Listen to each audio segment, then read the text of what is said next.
Hi, I'm Neha Matthews, and you're listening to Three Things, the Indian Express news show.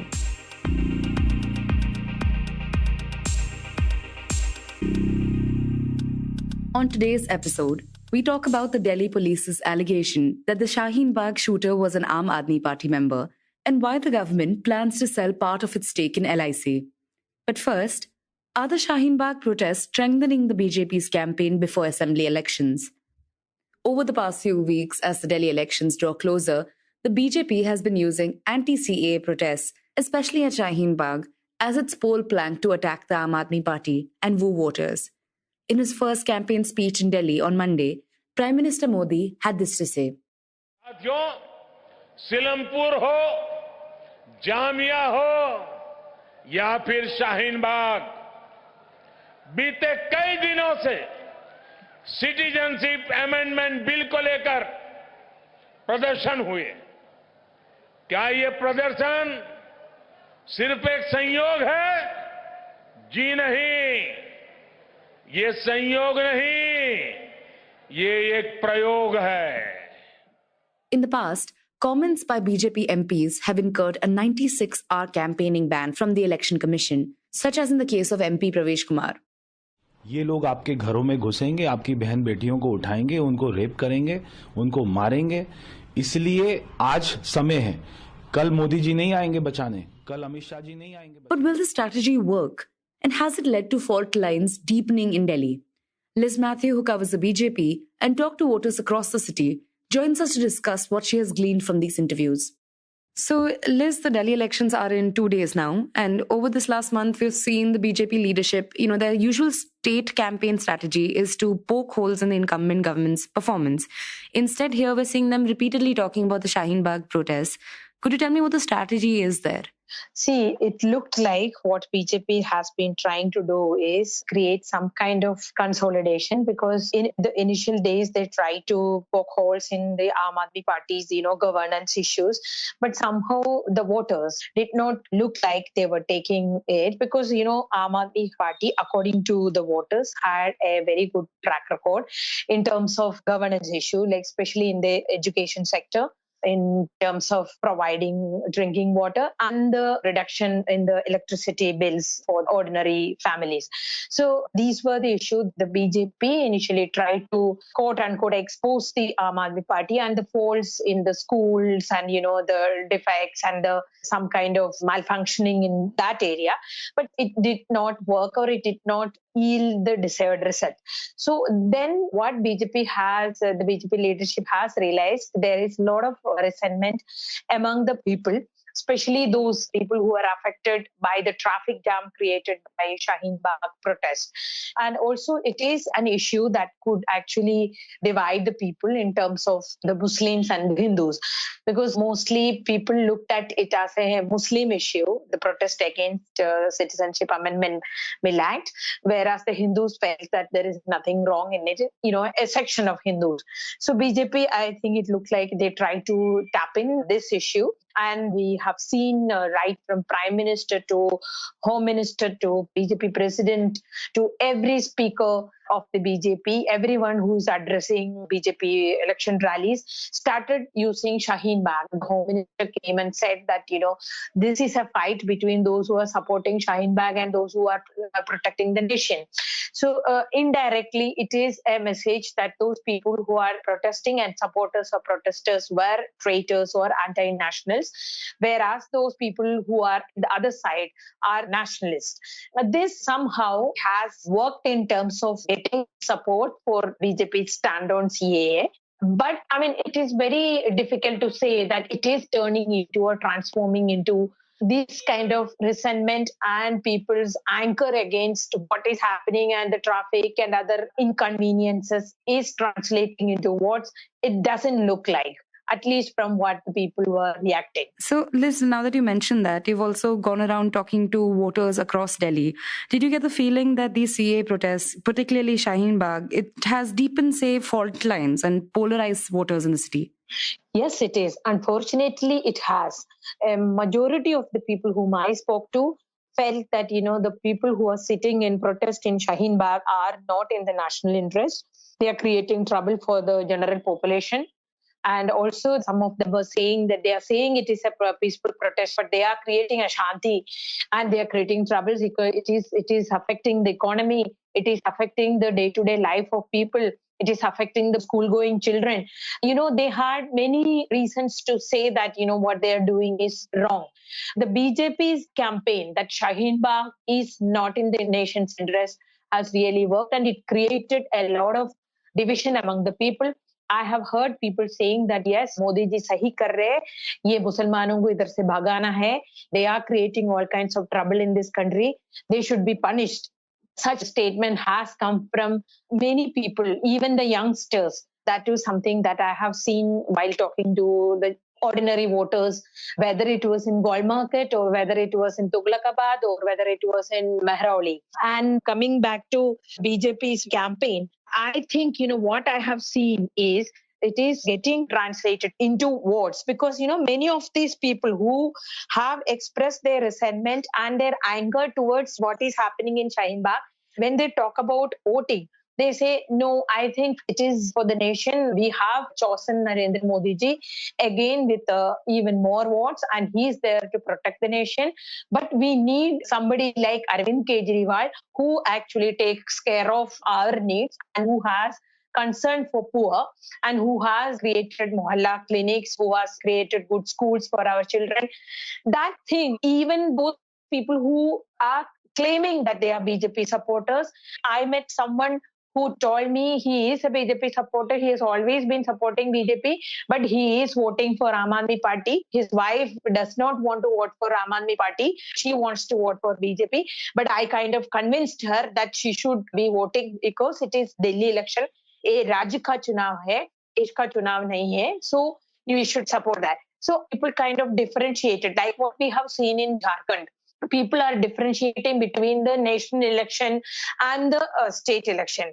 One thing we have to see whether across Delhi, if you talk to anybody, not a single person is speaking against Prime Minister Narendra Modi. His image is intact. Not a speck has affected his thing, despite the criticism against what is happening in economy, what is happening in job creation.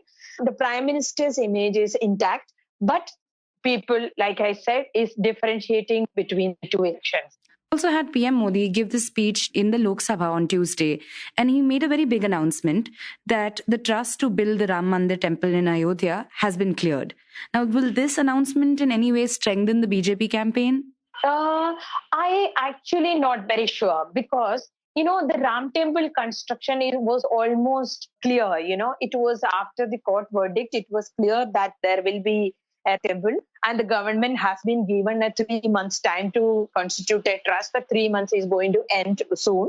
And everyone whom I was talking to at the ground were talking about that, Modi ji is going to construct Ram temple. So that is more or less, it was a foregone conclusion, and people, I don't think that it is something new and, it is something that a big change is going to happen with this announcement. But for the optics, obviously, it will give another fillip to BJP's campaign. See, we have kept all the promises because we have heard Home Minister Amit Shah also saying that we have fulfilled promises given in manifesto one by one. So it will definitely go into the BJP's that credit, but it is unlikely, especially since it is the state issues and the local issues that are playing more in people's minds when they are talking about the votes in Delhi than the national issue. And of course, temple construction is a national issue now. Of course, it will help BJP in its optics, like in the last 2 days, this announcement, Prime Minister coming to the Lok Sabha straight from the cabinet meeting, and the PM was wearing even a saffron stole today, and he makes this announcement, and he specifically said that it is in line with what the Supreme Court has said. The government is actually implementing what the Supreme Court has ordered it to do. And it is also interesting that the Prime Minister made this announcement. Usually in the other issues, it was Mr. Amit Shah who was taking the lead, whether it was CAA or whether it was Article 370, the scrapping of special status for Jammu and Kashmir, he was taking the lead. But today, it was the Prime Minister who made that announcement and who announced the cabinet decision to Parliament. Next, why has the central government decided to disinvest a part of its stake in LIC? And how will it help the economy? Sunny Verma from the Business Bureau joins us to explain. So, Sunny, during the budget speech, we had Finance Minister Nirmala Sitharaman talking about how the government of India has this divestment goal of rupees 2.1 lakh crores for the next financial year. Could you explain to our listeners first how divestment helps the government or the economy? So basically, divestment is a government selling a portion or full of its stake in the companies that it owns, whether profit-making or loss-making. So any receipts that the government generates from there helps it in finance its fiscal deficit as well as other spending programs of the government that they can use for various purposes for infrastructure creation or to meet their general expense requirements. For the economy, it's helpful because investors also get to buy some stake in the good companies depending upon their choice. Like, for example, in the IRCTC IPO recently, the price have gone up manifold. So investors have benefited there. And economy at a macro level, when companies get listed, there are a lot of disclosures and more transparency. So it helps in somewhat cleaning up of the public sector companies. So maintaining the health of this company as well. Now, part of this announcement was the government's plan to sell a part of the Life Insurance Corporation or LIC. We know it's the country's largest insurer, but what role does the LIC play for the government itself? So LIC is the biggest life insurer and the oldest since 1956. It's been in business and it has assets of about 32 lakh crores at aggregate levels. And it's been helping government in many ways. One is penetration of insurance itself and also sale of pension annuity schemes which help the senior citizens or the retired people. And also in various other ways, it helps government in also meeting the disinvestment targets when government is unable to find many buyers for some of the stake sales LIC pitches in. And also unofficially, we know that it also helps in stabilization of the stock markets in certain stress times. And recently, if you would have seen that it has bought IDBI Bank, a majority stake in the bank, which was a major stressed lender with 32% and more of gross non-performing assets and a major burden on the government and the economy. So LIC has shouldered that burden now, in which government is also planning to sell stake next year. I mean, this is a very ambitious move, right? So what would the government hope to get out of it? Depending upon how much is the valuation of the company, government will get decent resources even if they sell, say, 5% of its equity. So they may generate huge resources and it will help in streamlining LIC because it will become more transparent with its NPA numbers, with its profits being declared on quarterly basis. Right now they come with a lag.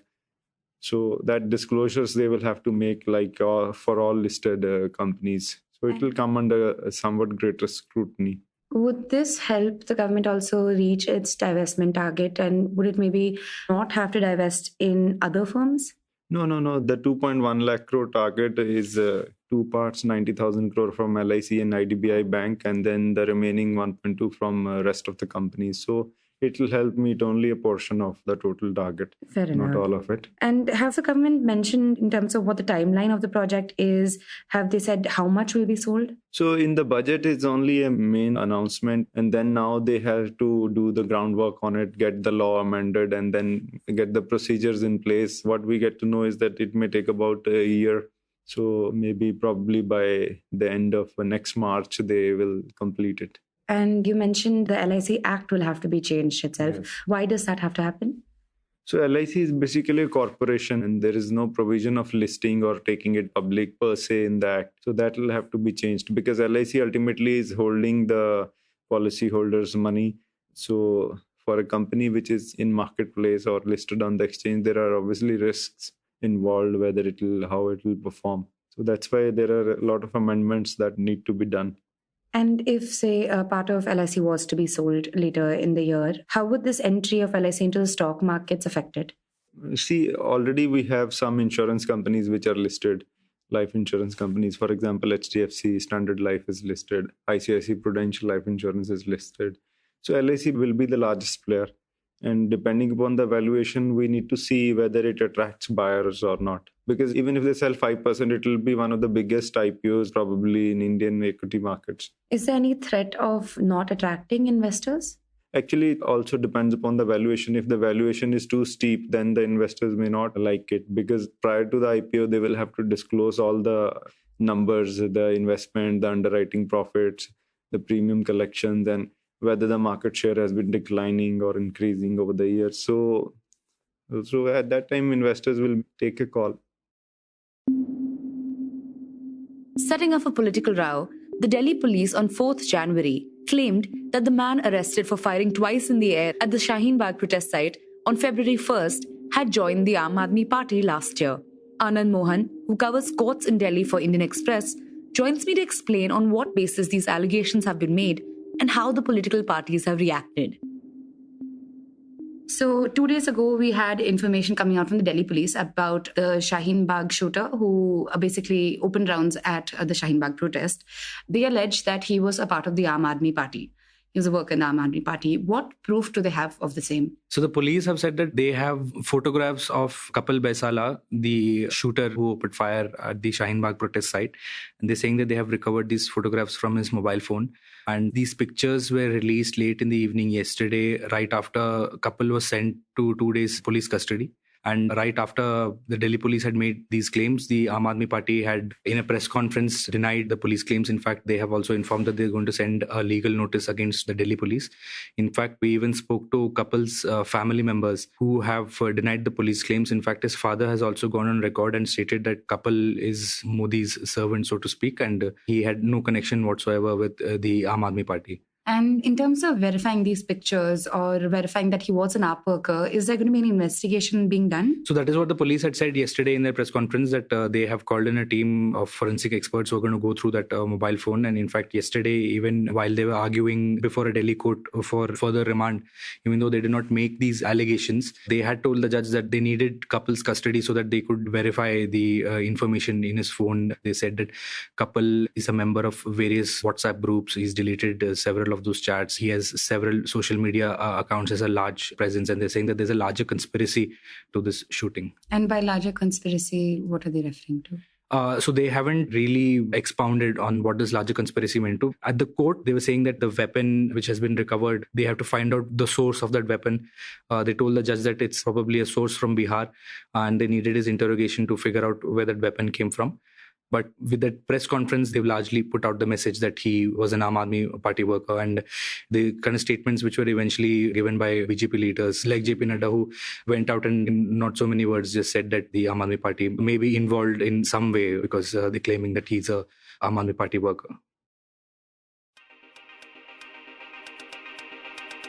You were listening to 3 Things by the Indian Express. Today's show, as always, was edited and mixed by our producer, Joshua Thomas. If you like the show, then do subscribe to us wherever you get your podcasts. You can also recommend the show to someone you think will like it. Share with a friend or someone in your family. It's the best way for people to get to know about us. You can also tweet us at Express Audio and write to us at podcasts@indianexpress.com.